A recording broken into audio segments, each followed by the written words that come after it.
situation? Well, I put it down to dirty family politics. And how long ago was that? Well, it's been almost 4 years. Yeah, about 4 years now. Basically, the family trustees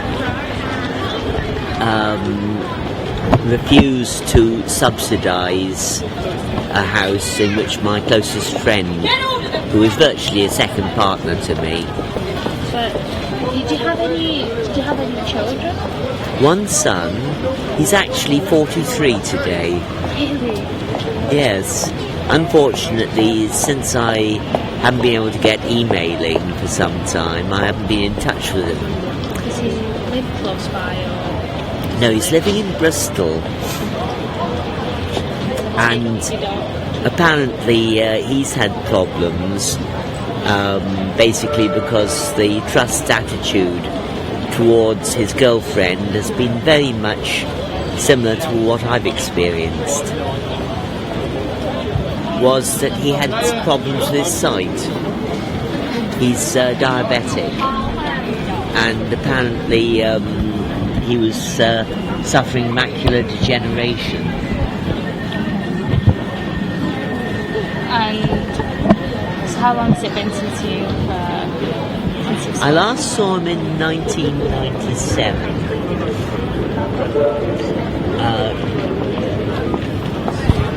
Let's see, that must be 14 years ago. I bumped into him in a coffee house. At the time, he was doing some kind of journalism, and he was popping out every so often to talk to somebody on his mobile until the mobile ran down. In those days, mobile phones didn't have the kind of charge that they do now.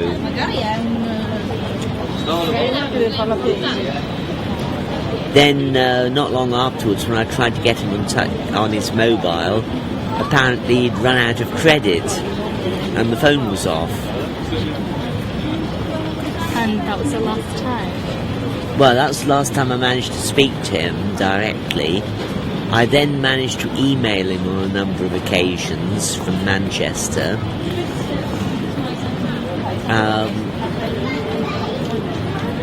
He had a bit of a mixed life. At one stage he had a job in London, but I think his girlfriend objected to that. So he ended up back on the unemployment. And you don't know what he's doing now? Don't really know what's happened since. I know he used to play the organ, but I gather that his sight problems may have prejudiced that as well. I'm currently staying in a bed and breakfast on Hyde Road. It's between the Wagon and Horses and Reddish Bridge. How do you support yourself financially then? Well, the thing is that I find that I have to come out because it would be impossible otherwise to have an adequate income.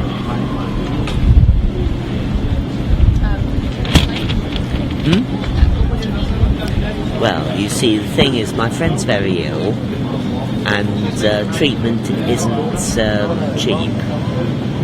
She's having dental treatment, which calls for fees, additional fees. It's just as well that I've stuck by her, because I don't think anyone else would. Do you know how much money you raise on a daily basis?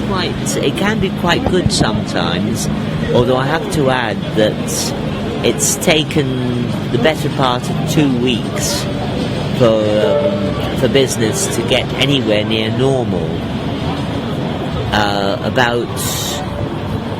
Within 4 days of the riots, business went through the floor.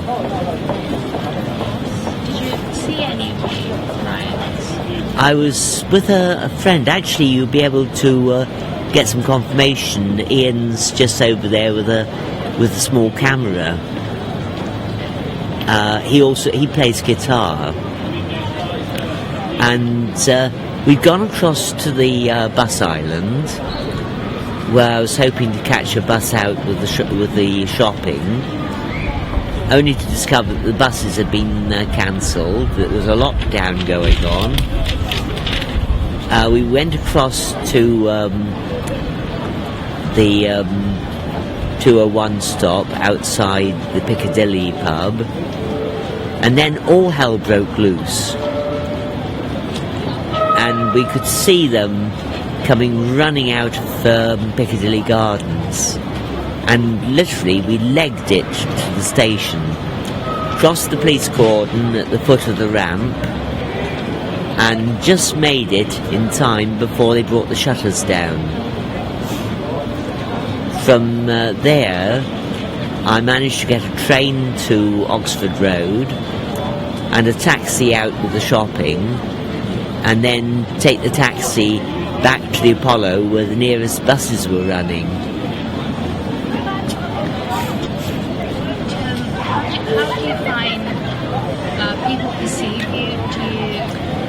Oh, you get some very mixed perceptions. I notice that usually poorly educated people get completely the wrong picture. What do they think?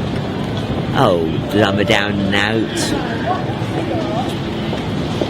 Do you ever respond to anything? Well, as a matter of fact, sometimes I've had some pretty nasty comments, and I've just given them back, just thrown it back at them. It's the only thing you can do.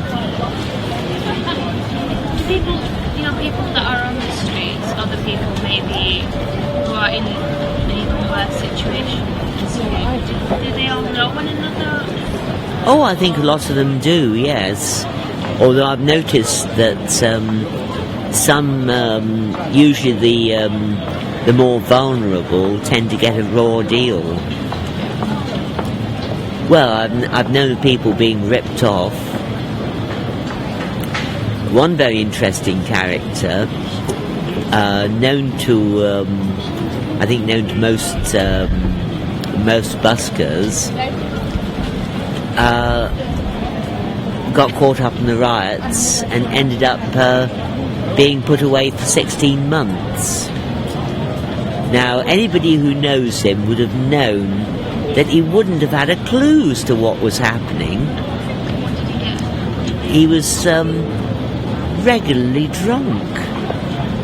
He just happened to be in a bakery window helping himself to food and drink, completely drunk out of his head and cut all over by the glass. I mean, anyone landing themselves in that really isn't only themselves to blame. But unfortunately, that's what drink will do to some people.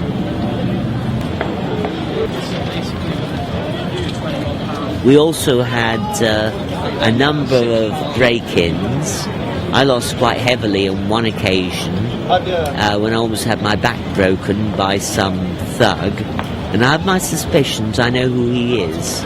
He hasn't been around for some time in the city. The landlord took it on him to throw out some of my property and has never even said sorry. Perfectly good things like cameras, art materials, books. You see, in 1980, I lost both my mother-in-law and my mother within a year of each other. Well, it was rather a disquieting time.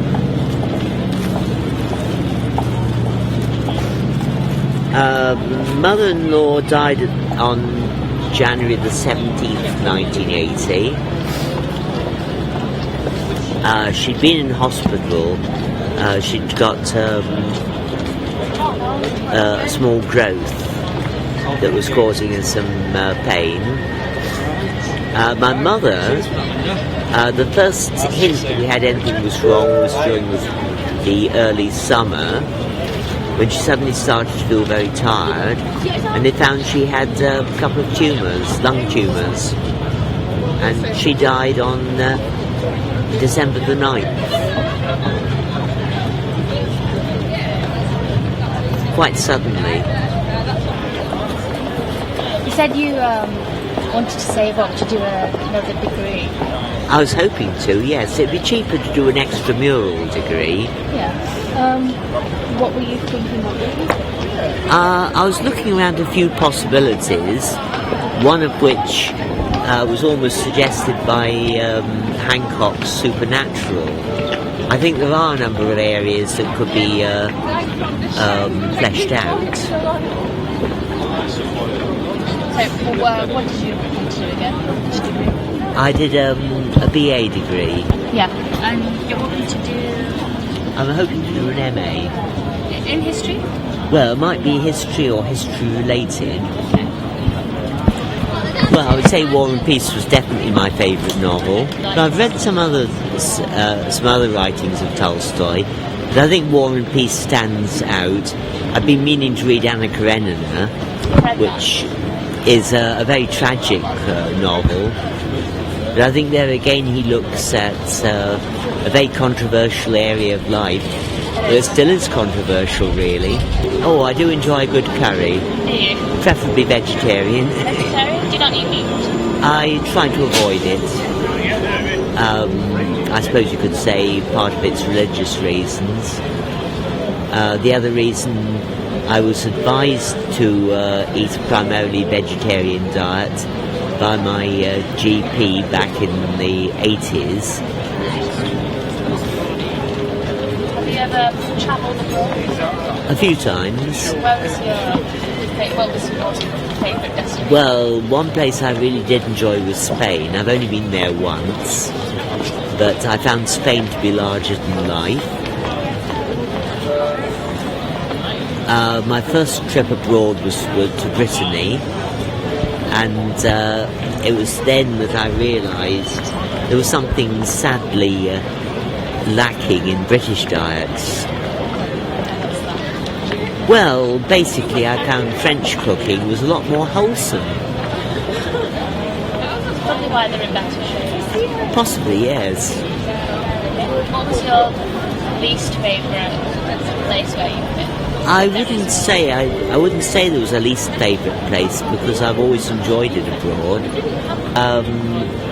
On the heavy metal side, I've always enjoyed Led Zeppelin. Okay. Funnily enough, my son actually went to a school where Jimmy Page's daughter was a pupil. Did you ever meet him? No, we never met her. But I heard about it anyway from him. I do enjoy the electronic type of music. Tangerine Dream, Jean-Michel Jarre, Vangelis, and Egon Sieler, who did a beautiful album called Sensitive Touch. I've also toyed around with the idea of restarting a magazine which I tried in the mid-80s. What type of magazine is that? It would be an alternative magazine. So what kind of topics would that be? Oh, it would cover things like tarot, astrology, hypnosis, magic, mythology. Do